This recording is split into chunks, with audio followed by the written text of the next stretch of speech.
Imagine a clumsy little puppy for a second, just, wobbling around on these oversized paws, tripping over its own ears on your living room floor, and just happily chewing on your favorite slipper. Completely unaware of the extraordinary biological inheritance that's just curled up inside that tiny, uncoordinated body. Right. I mean, you look at this little fur ball, and it is really hard to believe that loaded inside its DNA is the blueprint of a legendary scent hound. Oh, yeah. Like a tracker that used to impress medieval kings with its sheer olfactory power. But right now, it just looks like a fuzzy potato with zero life It's skills. a very cute fuzzy potato, but yeah, zero skills. Okay, let's unpack this. Today's deep dive into our source material is pulling from a massive stack of veterinary journals, breeder manuals, and canine behavioral studies to focus on those crucial foundational months of a beagle puppy's life. And it is such a critical window. It really is. Our mission today is to figure out exactly how you take this tiny creature, which is practically boasting with centuries of raw hunting instinct, and shape it into a confident, well-adjusted modern companion. Right, because that world-class nose and, well, all the independence that comes with it, it doesn't just magically adapt to a modern home environment on its own. No, definitely not. The outcome you get, whether that is a happy, balanced companion or a highly frustrated, destructive adult dog, is entirely dependent on the specific scaffolding you build around them in those first few months. The raw instincts, they're hardwired into the hardware, but the software of how they apply those instincts is completely programmed by you. And to write that software properly, we actually have to start this deep dive before the puppy even steps paw into your home. It begins with the deliberate choices made by the breeder. Exactly. The sources highlight that a high-quality breeder is doing so much more than just producing dogs that physically look like beagles. Yeah. They are actively engaging in neurological development. Wait, really? Like what kind of development? Well, they expose litters to sudden household sounds, varied textures under their paws, different handling techniques, and they do this long before the puppies are even ready to leave their litter mates. They're almost like pre-training them. Yeah, they are essentially pre-wiring the puppy's nervous system to handle novelty. By introducing these varied microstressors early on, the breeder is helping the puppy's brain build resilient pathways. So they don't just completely freak out at a vacuum cleaner later on. Right, so when the dog encounters something new or startling later in life, their biological response is curiosity rather than panic. I mean, that early exposure pays dividends for a decade. But then comes the moment you actually stand in front of the litter to pick an individual puppy. And a lot of future owners walk in with a massive and sometimes costly misconception. Oh, this happens all the time. The instinct is always to go for the boldest, most outgoing puppy in the pile, right? The one practically scaling the side of the pen to get to you. You see that energy and think, yeah, that one loves me. Which is completely natural to think. But the text explicitly advises against choosing that personality profile for a beagle. Think of it like this. Picking the boldest beagle puppy is a lot like hiring a highly capable, fiercely independent solo entrepreneur to work, like a middle management corporate job. That is such a good way to put it. Sure, they are brave, they are driven, and they are incredibly impressive to watch. But they're also inherently resistant to taking direction from anyone else. Right. They want to do their own thing. That might not be the easiest personality to negotiate and cooperate with every single day in your living room. That is a much more accurate way to look at it, especially for a breed as naturally independent as a scent hound. I mean, a beagle puppy that is purely fixated on boldly exploring the environment on its own without looking back Yeah. is going to be incredibly difficult to wrangle when they catch a scent. Right. So you want to look for what they call the sweet spot puppy. Neither overly dominant and bold, nor overly timid and, hiding in the corner. You're looking for balance? Yeah. You are looking for a puppy that demonstrates natural curiosity about their environment, but a curiosity that is balanced with a distinct willingness to pause and actually check in with you. Because that baseline willingness to check in, that momentary pause where they look to you for guidance, is the specific trait you are going to be relying on for every single training milestone for the rest of the dog's life. So true. So let's talk about preparing for that life. Bringing a beagle into your home requires a very specific type of environment management. Oh, absolutely. You have to secure low cabinets, lock down the trash cans with heavy-duty lids, and ruthlessly manage anything even remotely food-related. And the sources make a vital point here. This is not a temporary puppy-proofing phase that you age out of. This is your lifelong reality. Yeah, you have to think like a foraging hound before they even cross the threshold. You are not dealing with a dog that forgets the trash exists. You are dealing with a dog whose biology forces them to constantly inventory the room for caloric opportunities. It's like they're always scanning for snacks. Which brings us to that notoriously difficult first night. Oh, the first night. Yeah, the puppy has just left its litter mates for the first time. They are in a strange place, and they are experiencing very real separation. Some crying is completely inevitable. It's a huge shock to their system. But the advice in the behavioral manuals elevates the standard, let them cry it out approach. The text advises putting the crate right next to your bed for those first few nights, rather than, isolating them in a dark kitchen or laundry room. Yeah, and if we connect this to the bigger picture, placing the crate near your bed isn't just a hack to stop the crying so you can sleep. It taps directly into their biology as pack-oriented animals. How so? Well, in the wild, isolation for a young puppy means certain death. Their panic when left alone is a deeply ingrained survival mechanism, not them just trying to manipulate you. Wow, okay. That really shifts the perspective. It does. When the crate is close enough for the puppy to hear your breathing and sense your movement, it de-escalates that biological panic. They don't feel abandoned. You are offering calm, steady reassurance simply by being present. Just by being there. Exactly. And by doing that, you are actually building the foundational trust required for them to learn independent sleeping later on. You have to actively build the feeling of security before you can ever ask them for independence. That makes so much sense. So once that baseline trust is established and the puppy starts to settle into the home, you are going to immediately collide with their defining feature. The feature that makes a beagle, that incredible nose. Yes. You can take a beagle puppy for a simple walk down the driveway and just watch them stop mid-step, plant their nose to the pavement, and suddenly the rest of the universe basically ceases to exist. The sources are incredibly firm on this point, too. That is not a puppy being easily distracted or losing focus. To a beagle, the scent trail is the primary focus. Their olfactory system is their main interface with the world. It's how they see, essentially. Right. But let me play devil's advocate here, because I think a lot of dog owners struggle with this.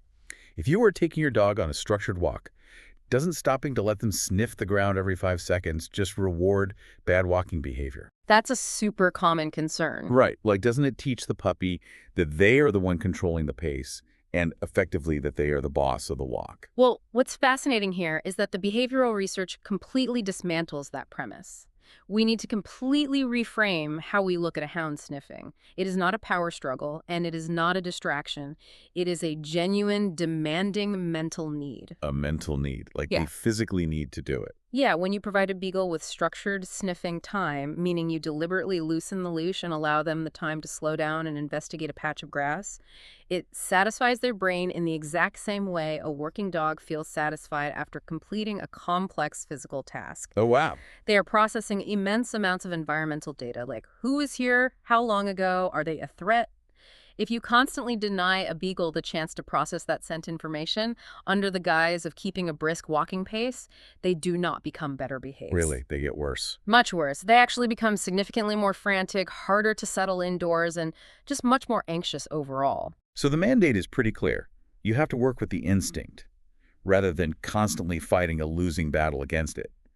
And the text details some incredibly productive outlets for this, like dedicated scent enrichment. Yes, those are great. You can take their daily allowance of training treats and scatter them widely in tall grass, forcing them to use their nose to find breakfast, or hide their favorite toys in complex spots around the living room. You are speaking directly to the behavioral loop they were genetically built to execute. Exactly. And if you channel that instinct productively into games early on, the instinct doesn't mutate into frustrated, destructive behaviors later, like, digging massive craters in your backyard because they have literally no other outlet for their drive. Right. You are effectively giving the raw instinct a structured job, and when the brain has a job, it relaxes. Makes total sense. Now, because they explore their environment nose first, they inevitably tend to explore it mouth first, too.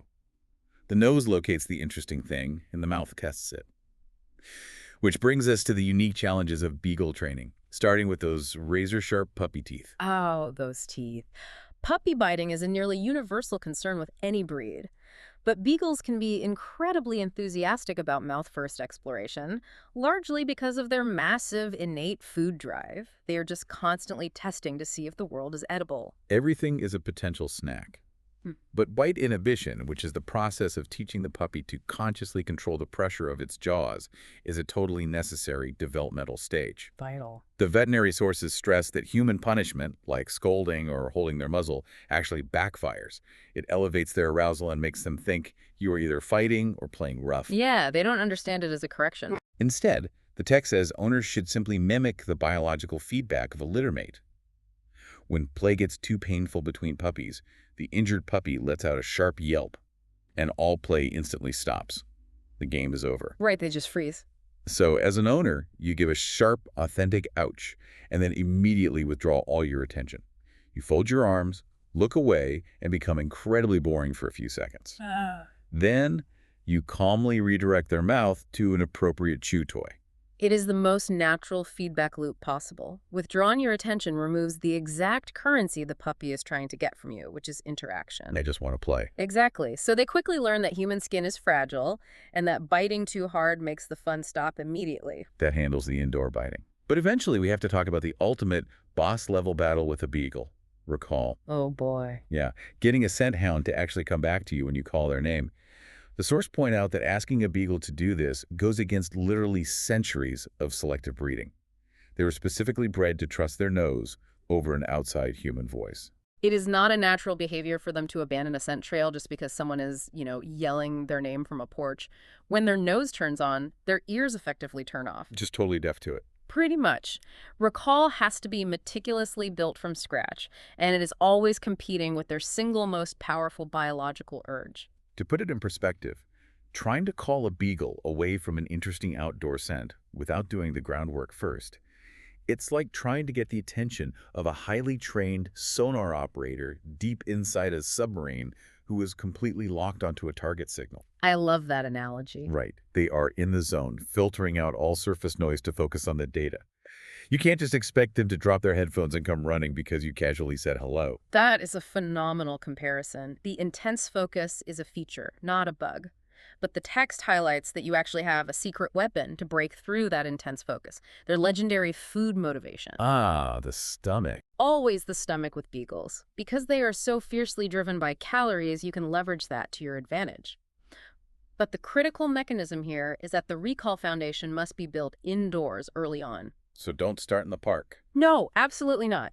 You start in a totally sterile, low-distraction environment like an empty hallway, using incredibly high-value, irresistible treats. You do hundreds of repetitions. Yeah. You have to build a rock-solid, almost reflexive muscle memory indoors long before you ever test that recall against the temptation of the outdoor world. And the sources provide a very necessary reality check here, too.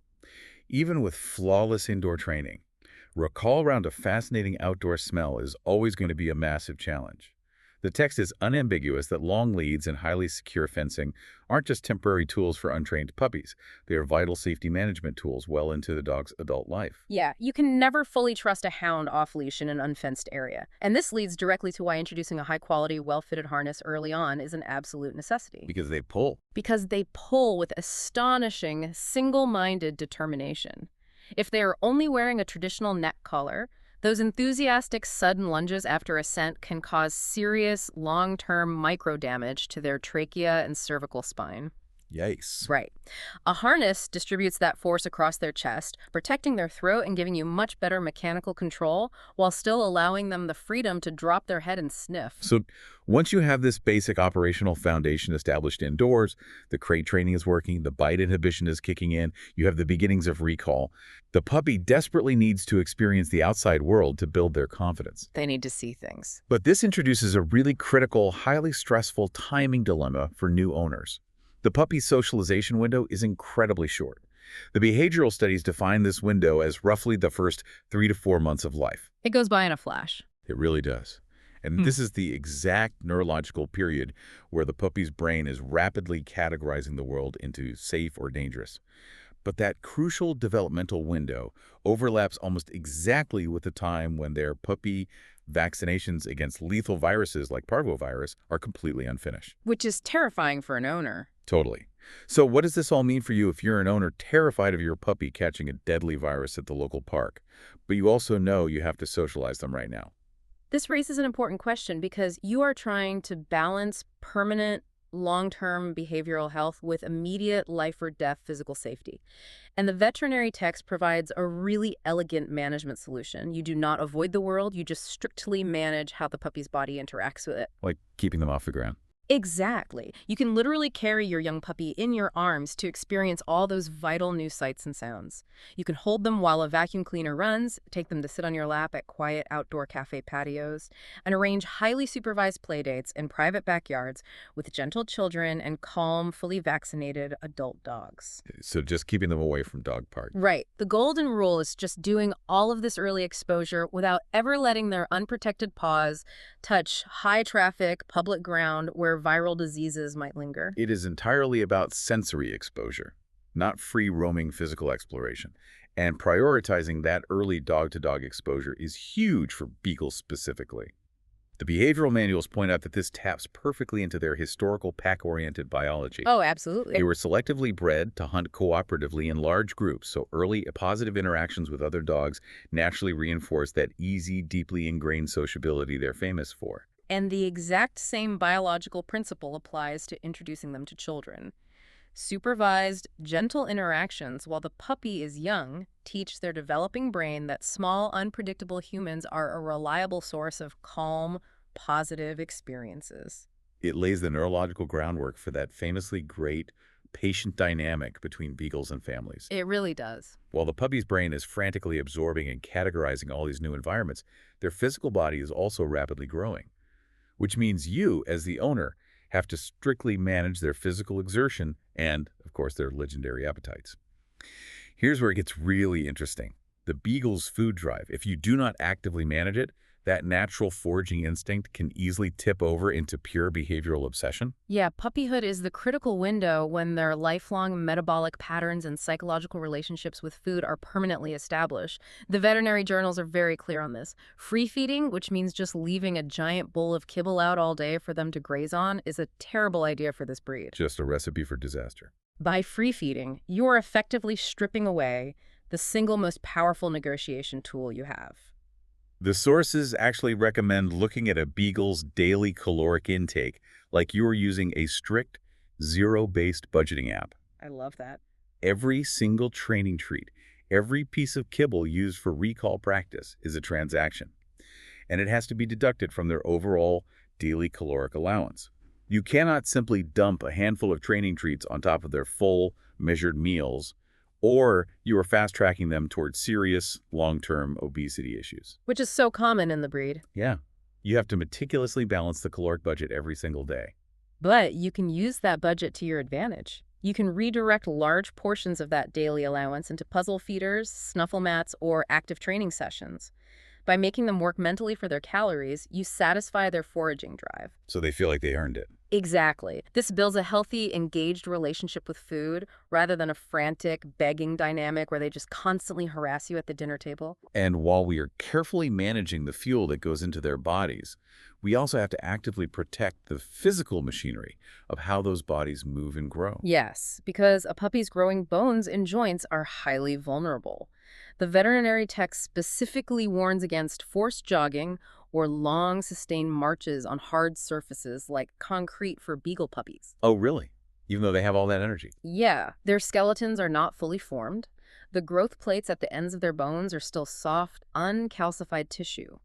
Putting repetitive, unvarying mechanical stress on those soft growth plates can cause permanent microdamage. Wow, I had no idea. This is particularly crucial to avoid because hip and joint dysplasia are known genetic considerations within the breed that veterinarians constantly track. So instead of forced repetitive jogging, beagle puppies need short, frequent bursts of self-directed off-leash play in safe, soft spaces like grass. This allows them to naturally vary their movement, sprinting, stopping, rolling, which protects those developing joints while still effectively burning off that chaotic puppy energy. Much safer for them. And this perfectly highlights why those regular vet visits during the first few months are about so much more than just getting their remaining vaccine shots. The vet is actively tracking that structural growth, monitoring their body condition score, and ensuring the puppy's physical scaffolding is developing correctly to support a structurally sound adult dog. The nutrition and physical management choices you make during these early months quite literally build the mechanical frame of the dog you will live with for the next 15 years. Which really brings us to the core thesis of this entire deep dive. Raising a Beagle puppy is not just about teaching generic obedience commands. It is about acknowledging, respecting, and actively channeling centuries of raw, specialized instinct. It's a partnership. Yeah, you are taking all of that genetic history and deliberately guiding it to build a confident companion who genuinely trusts your leadership. And if we look back comprehensively at our source text, it is worth taking a moment to clearly debunk a few major behavioral myths that constantly seem to trip up new hound owners. Let's hear them. First and foremost, beagles are not impossible to train. They are highly intelligent, observant animals. And because they are so deeply motivated by food, they're actually eager, willing learners if you just find the right currency. And despite their reputation, they aren't inherently stubborn or purposefully defiant either. Exactly. What looks like stubborn defiance to a human is usually just their scent hound biology taking complete priority. They experience the world through a completely different dominant sensory hierarchy than we do. They see with their nose. Right. If you try to train them while pretending the nose doesn't exist, you will fail every time. You have to work with the nose, not against it. Give the instinct a job, protect their soft growing bodies, and build trust slowly through consistent management. It all comes down to intentionality. The breeder you choose, the placement of the crate on night one, the reframing of sniffing on walks, the strict daily food budgets, every single action adds up. So to wrap this up, I want to leave you with something to ponder. Going back to the premise our source material opened with. Always a good exercise. Consider this. When you see an adult beagle perfectly tracking a faint scent trail that is completely invisible to you, you weren't just seeing nature miraculously at work, you're actually witnessing the invisible scaffolding of thousands of tiny, deliberate choices an owner made during the first few months of its life. It makes you wonder, if you had to reconstruct your own foundation, what invisible scaffolding from your early months made you who you are today?